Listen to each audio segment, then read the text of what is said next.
नमस्कार। दूरदर्शन हिमाचल के कार्यक्रम कृषि दर्शन के एक नए अंक में आप सभी का स्वागत है। कृषि दर्शन के आज के इस अंक में मैं हूं आपके साथ गरिमा। दर्शकों, इस कार्यक्रम के माध्यम से हमारी ये कोशिश रहती है कि हम किसान व बागवान भाई बहनों के लिए कुछ ऐसी जानकारी लेकर आएं जिसका वो लाभ उठा सके। तो इसी सिलसिले को जारी रखते हुए आज हम जिस विषय पर जानकारी लेकर हाजिर हुए हैं वो है अगेती सब्जियों के उत्पादन हेतु नर्सरी पौधशाला का प्रबंधन। दर्शकों, अगर बात करें हम अपने प्रदेश हिमाचल प्रदेश की, तो ये फल राज्य के नाम से तो जाना ही जाता था, लेकिन पिछले कुछ समय में सब्जी उत्पादन में भी की जो गति है उसने भी काफ़ी गति पकड़ी है। और आज हम ये कह सकते हैं कि हिमाचल प्रदेश में लगभग हर मौसम में हर तरह की सब्जी उगाने में आज हमारा प्रदेश सक्षम है। और देखिए, कहा भी जाता है कि किसी भी सब्जी के उत्पादन की बात करें या फसल के उत्पादन की बात करें तो सबसे ज़रूरी होता है उसका बीज, उसकी पौध, और पौध के लिए ज़रूरी होता है पौधशाला। तो आज हम यही जानेंगे कि किस तरह से पौधशाला का आप निर्माण कर सकते हैं और किस तरह से अगेती सब्जियों को उगाया जा सकता है। और इस विषय पर आज हमारे साथ है विषय विशेषज्ञ डॉक्टर भृगुनाथ सिन्हा जी, जो कि कृषि विश्वविद्यालय पालमपुर में प्रधान वैज्ञानिक पद पर कार्यरत है। डॉक्टर भृगुनाथ सिन्हा जी, आपका हमारे कार्यक्रम में स्वागत है। जी डॉक्टर सिन्हा, आपसे सबसे पहले तो हम ये ही जानना चाहेंगे कि हम अगेती सब्जियों की बात कर रहे हैं जी। तो हिमाचल के वो कौन से इलाके हैं और साथ ही समय, किस समय पर हम अगेती सब्जियों का उत्पादन कर सकते हैं? ये जनवरी का महीना मध्य के बीच में है और ये इस विषय पे बात करने के लिए अभी सबसे किसानों के लिए सबसे ज़रूरी भी है, क्योंकि ऑलमोस्ट जो हम कह सकते हैं कि सर्दी का महीना करीब करीब ख़त्म होने वाला, और जितनी भी तरह की सब्जियां सर्दियों में लगाई जाने वाली थी और जो लगी हुई है वो अपने अंतिम हार्वेस्टिंग के स्टेज पे है। फरवरी मार्च में जाकर ये सारी सब्जियां हार्वेस्ट हो जाती है। निचले पर्वतीय क्षेत्र खास करके ऊना, बिलासपुर, हमीरपुर या कुछ भाग कांगड़ा का, यहाँ पे अगेती सब्जी उत्पादन का, चूँकि ये क्षेत्र हमारे और राज्यों से जुड़ा हुआ है और इन जिलों में अगेती सब्जी उत्पादन की बहुत सारी संभावनाएं हैं। जैसा कि किसान करते भी आते हैं कि अभी जो हमारी जितनी भी तरह की सब्जियों की खेती अभी चल रही है उसकी हार्वेस्टिंग के पहले ही नर्सरी का प्रबंधन वो स्टार्ट कर देते हैं। तो इसके बारे में मैं आज किसानों को यही कहना चाहूँगा कि वो चाहे कद्दू वर्गीय सब्जी हो और चाहे आप कुछ ऐसी सब्जियां, जैसे हम भिंडी की भी बात करते हैं, नॉर्मली ये सब्जियां जो होते हैं वो बरसात में लगाई जाती है, लेकिन जहां तक अगेती सब्जी की बात है, अगर इन सब्जियों की खेती हम पहले करें, प्रारंभ में स्टार्ट कर दें, जितना जल्दी स्टार्ट कर दें, तो क्या होगा कि किसानों को इसका एक उच्चतम कह सकते हैं, अधिक से भी ज़्यादा उच्चतम मूल्य शुरुआत के समय में प्राप्त होता है। तो किसान भाइयों को नर्सरी प्रबंधन की पूरी तैयारी इस समय करनी चाहिए। जी बिल्कुल।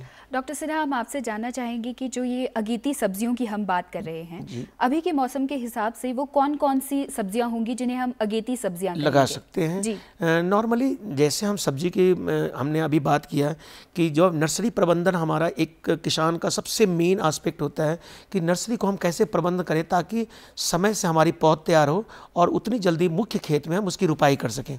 तो मुख्य सब्जी जो है, जैसे हम कद्दू वर्गीय सब्जी सारी हैं, जैसे हम खीरा, घिया, लौकी, डानी, कद्दू, चप्पन कद्दू, समर स्क्वैश जिसको हम बोलते हैं, उसके अलावा भी कई सारी बेल वाली सब्जियां जैसे पंडरोल वगैरह भी है, रामतोरी है। इनकी तो हम पौध उत्पादन के लिए हम शुरुआत तो करते ही हैं। इसके अलावा टमाटर, बैंगन, शिमला मिर्च और हरी मिर्च, इसका भी हम नर्सरी उत्पादन करते हैं। तो इन सब्जियों की नर्सरी पौध अगेती तैयार करके किसान भाइयों को, चूँकि हिमाचल एक ऐसा जलवायु से घिरा हुआ क्षेत्र है जहाँ पे अगेती सब्जी उत्पादन के लिए किसानों के पास बहुत समय होता है। अगर वो चाहें इसका, तो नर्सरी प्रबंधन अच्छी तरह से करके इन सब्जियों की खेती कर सकते हैं। जी बिल्कुल। और देखिए, जैसा हम कह रहे थे कि किसी भी पौधे की सफल फसल लेने के लिए ज़रूरी होता है कि उसका शुरुआती पौध है उसका विकास अच्छे से हो। तो जो शुरुआती विकास के दौरान हमें पौधे की क्या क्या देखभाल करने की ज़रूरत पड़ती है? सबसे पहले तो मैं ये कहना चाहूँगा कि किसान भाइयों, हमारे इस छोटे से राज्य में 2 कृषि विश्वविद्यालय हैं, एक तरह से, एक उद्यानिकी और एक नौनी विश्वविद्यालय जिसको हम लोग बोलते हैं, और दूसरा पालमपुर कृषि विश्वविद्यालय। दोनों में सब्जी उत्पादन का बहुत बड़ा एक डिपार्टमेंट है जो वहाँ पे बहुत अधिक संख्या में वैज्ञानिक काम करते हैं। तो किसान भाइयों को सबसे पहला जो ध्यान रखना चाहिए वो सही बीज का चुनाव जी। क्योंकि अगर सारी मेहनत आप करेंगे तो अगर बीज सही चयन नहीं करेंगे तो वो आपको नर्सरी का जो पौधा आप चाहते हैं, जिस तरह की पौधा आप उगाना, स्वस्थ पौधा चाहिए, अधिक उपज देने वाली चाहिए, बीमारियों से मुक्त होनी चाहिए, या जिसमें बीमारियों के प्रति लड़ने की क्षमता ज़्यादा हो, ऐसे किस्मों का चुनाव करना चाहिए। तो कृषि और ये भी पता है किसानों को कि हर जिले में एक एक कृषि विज्ञान केंद्र भी कार्यरत हैं, जहाँ पे कृषि वैज्ञानिक 6 से 7 कृषि वैज्ञानिक किसानों की सेवा के लिए बैठे रहते हैं। तो उन प्रत्येक जिले के किसान को उन कृषि विज्ञान केंद्रों से के वैज्ञानिकों से संपर्क करके अपने जिले के लिए जो अच्छी किस्म है, उन्नत किस्में हैं, ये हो सकता है कि ये कृषि विश्वविद्यालय के द्वारा ही विकसित की गई किस्में हों, या फिर वो किस्में जो हमारे नेशनल यूनिवर्सिटी जैसे हमारे ICAR के द्वारा या IRI के द्वारा विकसित किस्में हैं, या उसके अलावा प्राइवेट सेक्टर भी इसमें बहुत सारा काम करता है। तो उस किस्मों के बारे में अपने वैज्ञानिकों से ज़रूर पूछताछ करें और वहाँ से उसके बाद बीज को चयन करें। उसके बाद का जो स्टेज आता है, चूँकि बीज का चयन किसानों को सावधानी पूर्वक करना चाहिए, जितने भी तरह के मैंने सब्जी बताया।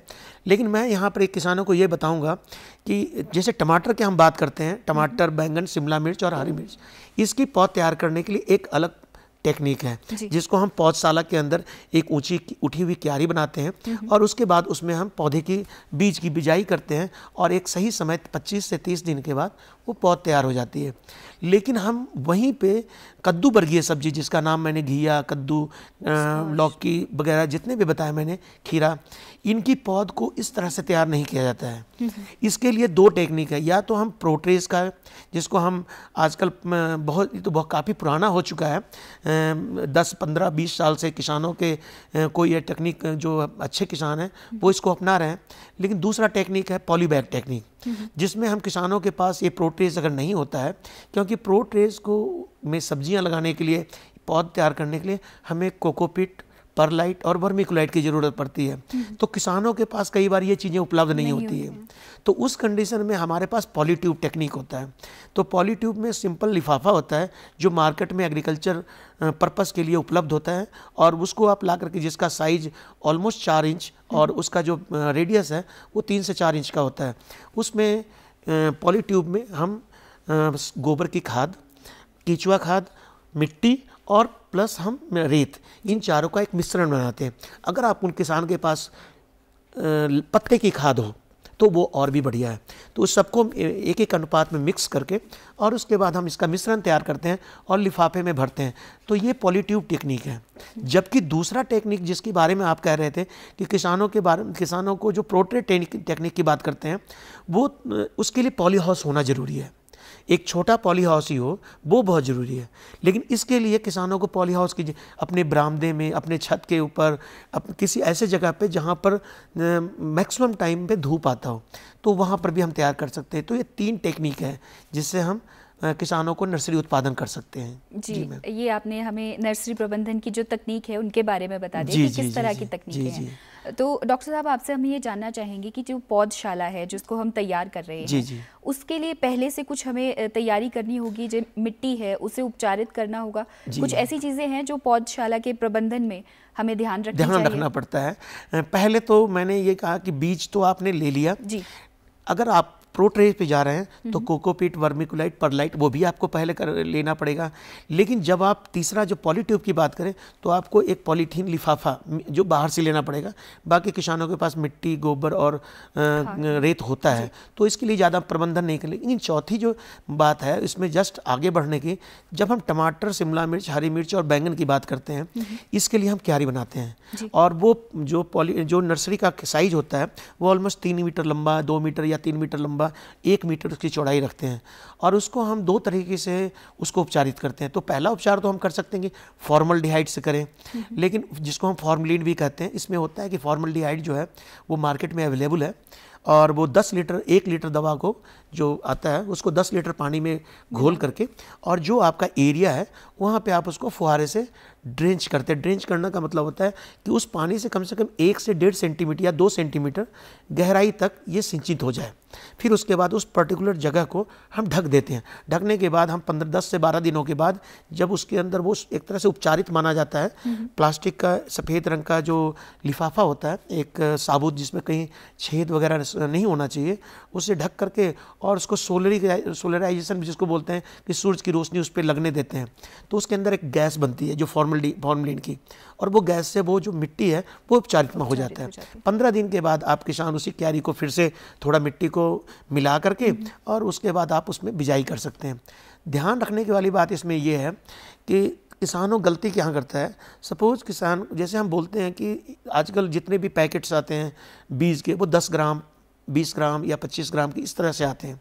तो किसान को ये पता होना चाहिए कि हमें कितना पौध चाहिए।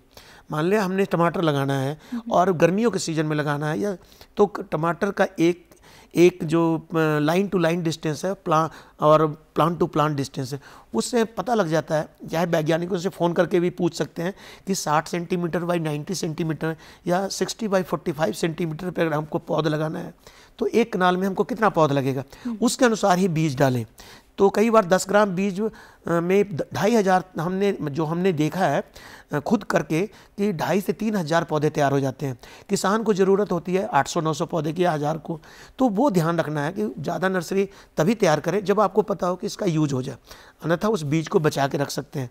नर्सरी तैयार करते समय उसी क्यारी पे एक सरिया लेकर के, जो छड़ होता है लोहे का, कि आम घर जो बनते हैं लोगों का, एक मोटा जो 8 से 10 mm का सरिया होता है, उससे लाइन बना करके और उसमें एक सेंटीमीटर की दूरी पे बीज लगाना है। ये ध्यान जरूर रखना है। नॉर्मली जो बीज आते हैं वो उपचारित होते हैं। अगर उपचारित बीज नहीं है तो उसको कैप्टान या थीरम या बेबिस्टीन, इन दवाइयों से हम इसको पहले उपचारित कर लेते हैं। इनका पाउडर फॉर्म में आता है, तो जब हम बीजने का टाइम आता है तो कागज़ पे बीज को डाल लेते हैं, उसमें थोड़ा बेबिस्टीन या आपके पास थीरम हो या कैप्टान हो, जो भी है, उसको डाल के थोड़ा सा मिला लेते हैं पाउडर के रूप में, और बीज के ऊपर वो चिपक जाता है। फिर उसको हम एक नियत दूरी पे हम बिजाई करते हैं।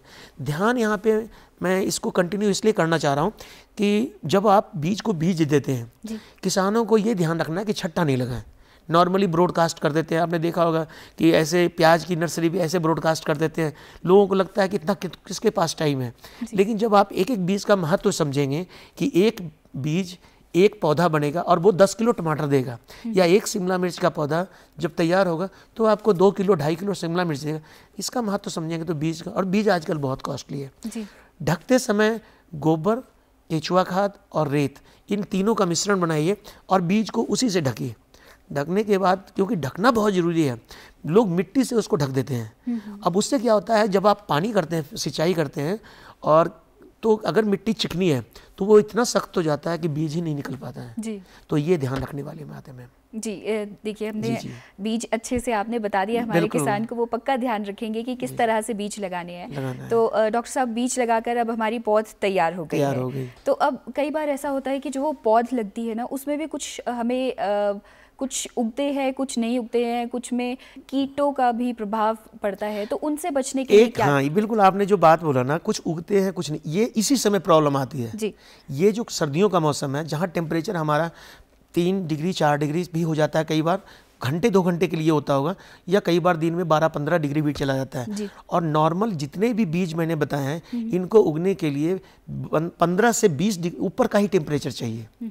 तो आपको बीज बीजने से केवल मतलब नहीं है, उसका टेम्परेचर को मेंटेन करने के लिए, उसके तापक्रम को मेंटेन करने के लिए आपको अगर पॉली हाउस, छोटा सा पॉली हाउस जैसे लो टनल्स हैं, वो बना सकते हैं। सिंपल पॉलीथीन लेकर के, 1-1.5 मीटर चौड़ाई का पॉलीथीन आता है, उससे लेकर के आप उसको ढक सकते हैं। उसको ढकेंगे तो जो दिन का टेम्परेचर है, जो सूरज की रोशनी पड़ती है, वो अंदर जमा हो जाएगी और रात के टेम्परेचर को वो डाउन नहीं होने देगा। तो उससे क्या होगा, वो बीज बहुत बढ़िया से जमेगा। अब जहाँ तक नर्सरी की जो आपने बात कही कि नर्सरी की देखभाल प्रबंधन की बात, जब ये उगता है ना, तो एक समान तभी उगेगा जब पूरे क्यारी का टेम्परेचर एक जैसा होगा। जब हम पॉली ट्यूब में लगाते हैं, उसमें किसान को क्या करना चाहिए कि पॉलीथीन से पूरे लिफाफे को जैसे उन्होंने घिया लगा दिया, कद्दू लगा दिया, लौकी लगा दिया, जो भी लगाया है, तो लिफाफे से पूरे को सिंचित करने के बाद, बिजाई करने के बाद उसको पूरी तरह से पैक कर दे, ढक दे, और उससे और दिन के किसी भी समय ना खोलें जब तक कि बीज अपने आप अंकुरित ना हो जाए। बहुत कम सिंचाई की आवश्यकता पड़ती है, लेकिन इससे एक समान अंकुरण होगा जिसका आपने जिक्र किया, और दूसरा आपने जो क्यारी है उसको भी आपने ढकना है, रात के समय जरूर कवर कर देना है ताकि वो टेम्परेचर मेंटेन रहे और बीज अपने आप निकलेगा। तीसरी बात, इसमें एक बीमारी कुछ आती है मैम, जो शुरुआत के स्टेज में होता है। जैसे आप देखें डैम्पिंग ऑफ, पौधा अपने आप उगता है, थोड़े जैसे पत्ते खुलने शुरू होते हैं उसके बाद कमर से वो टूट के गिर जाता है। ये एक्चुअली फंगस के द्वारा, कवक के द्वारा होता है, और ये बीमारी नर्सरी में सबसे ज़्यादा ये बीमारी परेशान करता है। और ये संभावना तभी रहती है जब कभी कभी हम ज़रूरत से ज़्यादा सिंचाई करते हैं। किसान इतना ज़्यादा उसको सिंचाई कर देते हैं कि वहाँ नमी बहुत ज़्यादा बनी रहती है, और उसके कारण से वो तो एक तो ऑप्टिमम सिंचाई जिसको हम बोल सकते हैं, फ्रीक्वेंट नहीं करें, फ्रीक्वेंट भी कर सकते हैं अगर ज़रूरत है, लेकिन बहुत ज़्यादा सिंचित ना करें। उसके लिए दवाई है तो कुछ, जैसे ही पौधा निकलना शुरू होता है उसी स्टेज में आप डायथेनियम 45 और बेबिस्टीन, डायथेनियम 45 जो होता है उसका करीब करीब 2.5 ग्राम और बेबिस्टीन का 1 ग्राम प्रति लीटर पानी में मिला करके हर तीसरे चौथे दिन करीब 2 सप्ताह तक या 10 दिन 12 दिन तक, उगने के 12 दिन के बाद तक 3 बार आप उसको ड्रेंच कर दें, फुहारे से ना लेकर के, जो नॉर्मल फुहारा आता है 10 लीटर का प्लास्टिक का, उससे हजारा भी बोलते हैं उसको, उससे सिंचाई करें तो वो पानी थोड़ा नीचे जाएगा और इसमें डैम्पिंग ऑफ की संभावना आपकी काफ़ी कम रहेगी। जी। इन सारी तकनीक से हमारी अच्छी पौध तो तैयार हो गई। अब अगला प्रश्न आता है कि इस पौध को किस अवस्था में रोपित किया जाए। जब हम जनवरी का महीना शुरू है और इस समय इसी टमाटर के पौध को तैयार होने में ऑलमोस्ट 25 दिन लगेगा, 25 से 30 दिन।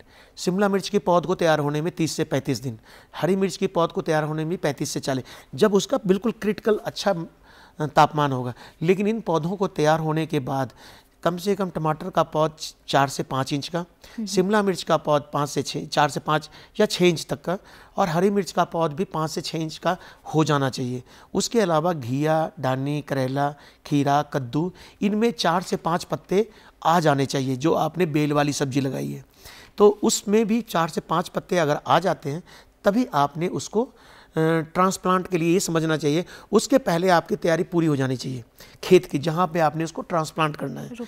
लगाने के लिए ध्यान ये रखना है कि कई बार किसान ये आपके सामने प्रश्न होता है कि हम घिया डानी को भी वैसे ही लगा दें जैसा हम टमाटर को लगाए हैं, तो हम वैसे नहीं करते हैं क्योंकि इनका जड़ अगर टूट जाएगा, जितने भी कद्दू वर्गीय सब्जी है तो इनका जड़ पुनः नहीं निकलता है। ये इसकी ऐसी बनावट है कि इसका जैसे हम धान को उखाड़ के लगाते हैं तुरंत रोपित हो जाता है, उसके पौधे फलने फूलने लगते हैं, लेकिन मक्की को उखाड़ के हम नहीं लगा सकते हैं, हम कनक को उखाड़ को, जो गेहूं है उसको उखाड़ के नहीं लगा सकते हैं। तो इसमें ऐसी जड़ों में ऐसी व्यवस्था होती है, ऐसा बनावट है। किसानों को मैं इतना ही बता दूं कि इसमें नए जड़ बनने की क्षमता नहीं होती है, जब एक बार जड़ टूट गया। उसी तरह से घिया कद्दू वर्गीय सब्जी में है, तो इसको कभी भी हम पॉलीथीन से निकालते समय बहुत सावधानी बरतना है, चाहे आप प्रोट्रे में लगाएं हैं तब भी, और चाहे आप पॉलीथीन में लगाएं, कि उसको ब्लेड से काटना है पॉलीथीन के ट्यूब को, ताकि उसकी जड़ें जो है वो पूरी इकट्ठी रहे जी। और जहाँ भी आपने लगाना है उसी आकार का गड्ढा बना करके उसमें उस पूरे पॉलीथीन हटाने के बाद उसको लगा देना है। तो ये किसानों को ध्यान रखना है। घिया जो कद्दू वर्गीय सब्जी है इसमें ज़्यादा डैम्पिंग ऑफ कमर तोड़ बीमारी नहीं आती है, लेकिन शुरुआत में एक कीड़ा होता है जिसको हम बोलते हैं रेड पंपकन बिटल। ये लाल रंग का कीड़ा, एक भुंडी भी बोलते हैं नॉर्मल गांव में लोग, और ये शुरुआत फरवरी 15 के बाद और मार्च अप्रैल तक ये कीड़ा बहुत तेज़ी से फैलता है। ये बिल्कुल आंखों से दिखता है, और इसका एक जो एक्टिव टाइम है वो सुबह 7 बजे 8 बजे से लेकर के शाम के 4 बजे तक। इस बीच में उसको जो भी पत्ते मिलेंगे, खास करके कद्दू वर्गीय सब्जी की, उसको पूरी तरह से चट कर जाता है। ये किसान को बहुत नुकसान होता है इसमें। और शाम को ये कीड़े क्या होते हैं जो पत्तों के नीचे इकट्ठे हो जाते हैं। तो किसानों को अगर कोई भी दवा स्प्रे करनी, जैसे सेविन है या और भी तरह की दवाई है, तो जब आप इसको छिड़काव करते हैं तो किसान को ये ध्यान रखना है कि दिन में नहीं करना है, या तो अर्ली मॉर्निंग 6 बजे 7 बजे या शाम के 4 बजे के बाद, जब वो इकट्ठे होकर के एक तरह से इनएक्टिव हो जाते हैं, उस समय करना चाहिए। जी। तो ये पौधशाला के हमारे जो प्रबंधन है इसकी बातचीत हमने कर ली, लेकिन डॉक्टर सिन्हा, हमारे हिमाचल प्रदेश में ग्रामीण क्षेत्रों में ऐसे भी किसान हैं जिनके पास इतना कृषि का क्षेत्र नहीं है, सीमांत किसान हैं, वो किस तरह से इसी पौधशाला प्रबंधन को अपने लिए एक व्यावसायिक तौर पर अपना सकते हैं? कृषि को हम हर पहलू को ये कह सकते हैं कि लोगों किसानों को हम जब भी हम बोलते हैं कि इसको एक व्यवसाय के रूप में लेना चाहिए। इसमें हर समय आपके पास अपॉर्चुनिटी है। जैसे मैं अगेती पौध की बात कर रहा हूँ, अगेती पौध का हमारे हिमाचल के लोअर बेल्ट में खास करके जितने भी मैंने क्षेत्र जिले बोले अप टू शिमला सोलन तक भी है, इसकी बहुत डिमांड होती है। और किसान को, कुछ किसानों को तो जिनको तो ट्रेनिंग मिल गई है वो किसी तरह से अपना पौध अपनी ज़रूरत के लिए उगा लेते हैं, लेकिन आपको मैं बताना चाहूँगा कि पंजाब जो हमारा एडजॉइनिंग एरिया है वहाँ से बहुत सारे किसान ये पौध बेचने के लिए हमारे हिमाचल में आते हैं। तो कई बार किसानों को हमने कहा है कि जिनके पास छोटे पॉली हाउस हैं, 100 स्क्वायर मीटर का है या 250 स्क्वायर मीटर का है या 500 स्क्वायर मीटर का एरिया है, का नर्सरी पॉली हाउस है, उसमें आप नर्सरी का काम कीजिए। नर्सरी का काम आप 3 बार कर सकते हैं पूरे साल में। जो अभी अगेती है इसकी नर्सरी ऑलमोस्ट आप मार्च से लेके अप्रैल तक बेच के आप खत्म हो फ्री हो जाएंगे। 3 महीने का आपको अगर अच्छा जानकारी है, बीजों का चयन सही किया है और मार्केटिंग का थोड़ा बहुत तजुर्बा है मैनेजमेंट का, तो ये 500 स्क्वायर मीटर से 5 लाख से ज़्यादा का इनकम 3 महीने में किसान अर्जित कर सकता है। ये इसलिए मैं बोल रहा हूँ कि नर्सरी का जो एरिया होता है बहुत छोटा एरिया घेरता है और 100% जो आपका 500 स्क्वायर मीटर एरिया है पूरे को आप नर्सरी पौध से कवर कर सकते हैं। दूसरा जो आता है कि अगर किसान इसके बाद जो लगाए बरसात वाला, उसमें भी बहुत ज़्यादा संभावना रहती है नर्सरी की, तो अगर आपके पास पॉली हाउस है तो वो भी आपको एक अलग फूल गोभी की अगेती पौध, फूल गोभी, बंद गोभी, ब्रोकली, गांठ गोभी और उसके बाद कुछ शिमला मिर्च, कुछ टमाटर जो लेट लगते हैं, बरसात में लगते हैं, उनकी पौध बेहिसाब इसकी बहुत ज़्यादा डिमांड होती है।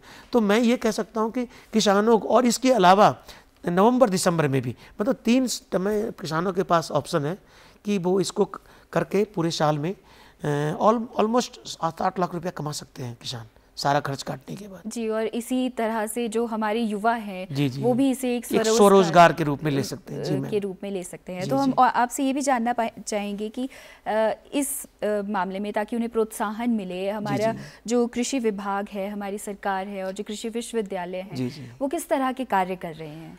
हमारे राज्य में खास करके हिमाचल में कृषि विभाग अलग से काम कर रहा है, उद्यान विभाग अलग से काम कर रहा है। दोनों मंत्रालय, दोनों जो है डिपार्टमेंट, वो हमें किसानों को डायरेक्टली पॉली हाउस बनाने के लिए तो टेक्निक देते ही हैं। जी। मैं ये नहीं कहूँगा कि ये जो विषय है था अगेती पौध उत्पादन, इसमें पॉली हाउस जरूरी है, लेकिन मैं ये जरूर कहूँगा कि बहुत सारी ऐसी इसमें स्कीमें हैं जिसमें किसान 80 to 90% तक सरकार इसमें सब्सिडी देती है, जो प्रोत्साहन राशि देती है किसानों को, और किसानों को पॉली हाउस के लिए भी पैसे देती है, नर्सरी के लिए भी पैसे देती है, बीज के लिए भी पैसे देती है, और कई बार जो डिपार्टमेंट भी है उसकी भी डिमांड होती है कि आप पौधे उगाइए, हम आपका परचेज करेंगे। तो ऐसे बहुत सारे ऑप्शन है। इसके अलावा चूँकि आज हमारा जो पूरा विषय है वो नर्सरी के ऊपर ही आधारित है और मैं उससे अलग नहीं जाना चाहूँगा। अदरवाइज जितने भी पॉली हाउस की टेक्निक है उसमें फूल उत्पादन, सब्जी उत्पादन और भी तरह की चीज़ें की जा सकती है, लेकिन नर्सरी उत्पादन का हमारे हिमाचल में अभी तक कोई भी व्यावसायिक स्तर पे ऐसा किसान नहीं है जो ये कह सके कि मैं पूरे स्टेट को नर्सरी प्रोवाइड कर सकता हूँ, और अभी भी इसका ऑप्शन बहुत बुरी तरह से खुला हुआ है। किसान इसको चाहें कम से कम एक डिस्ट्रिक्ट को तो ज़रूर कवर करे, और एक डिस्ट्रिक्ट को कवर करने के लिए कम से कम 3 से 4-5 हज़ार स्क्वायर मीटर का पॉली हाउस आपके पास चाहिए। जी बिल्कुल। डॉक्टर भृगुनाथ सिन्हा, आज आप हमारे स्टूडियोज़ में आए और हमारे किसान बागवान भाई बहनों को इतनी महत्वपूर्ण पौधशाला की जानकारी दी। हम उम्मीद करते हैं, इसके लिए आपका बहुत बहुत धन्यवाद। धन्यवाद किसान भाई, धन्यवाद। किसान भाइयों बहनों, हम उम्मीद करते हैं आज दी गई जानकारी का आप सभी लाभ उठाएंगे। इसी के साथ आज का ये कार्यक्रम यहीं समाप्त होता है। नमस्कार।